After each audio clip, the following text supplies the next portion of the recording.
মার্কিন president Donald Trump বলেছেন, Harvard বিশ্ববিদ্যালয় হচ্ছে রসিকতা, এখানে ঘৃণা ও বোকামি শেখানো হয়। এমনকি হার্ভার্ড বিশ্ববিদ্যালয়ের কর্মকাণ্ডকে তামাশা বলেছেন তিনি।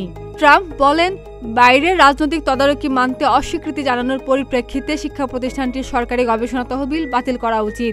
এরই মধ্যে যুক্তরাষ্ট্রের সংবাদ মাধ্যমগুলোর বরাতে জানা যায়, ট্রাম্প প্রশাসন আনুষ্ঠানিকভাবে অভ্যন্তরীণ রাজস্ব সেবা সংস্থাকে অনুরোধ করেছে যাতে তারা এই খ্যাতনামা শিক্ষা প্রতিষ্ঠানের কর ছাড় সুবিধা বাতিল করে।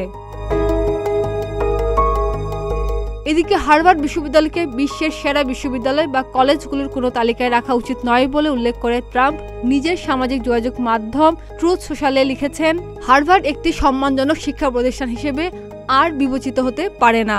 একে বিশ্বের সেরা বিশ্ববিদ্যালয় বা কলেজগুলোর কোনো তালিকায় রাখা উচিত নয়। এর আগে ক্যাম্পাসগুলোতে ইহুদি বিদ্বেষ মোকাবেলা করতে গত সপ্তাহে হার্ভার্ডকে এক গুচ্ছ দাবির একটি তালিকা পাঠানোর কথা জানিয়েছিল হোয়াইট হাউস। এর মধ্যে পরিচালনা পদ্ধতির পরিবর্তন, লোকবল নিয়োগ পদ্ধতি ও ভর্তির প্রক্রিয়ার মতো বিষয়গুলো ছিল। আর ঐতিহাসিক এই বিশ্ববিদ্যালয় ভর্তি প্রক্রিয়া, নিয়োগ এবং রাজনৈতিক দৃষ্টিভঙ্গির উপর সরকারি তদারকি মানতে অস্বীকার করেছে।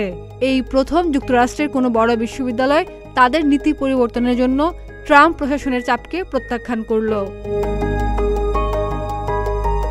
তার কয়েক ঘন্টা পরেই ট্রাম্প প্রশাসন জানিয়েছে তারা হার্ভার্ড বিশ্ববিদ্যালয়ের $200 কোটি ফেডারেল তহবিল স্থগিত করেছে।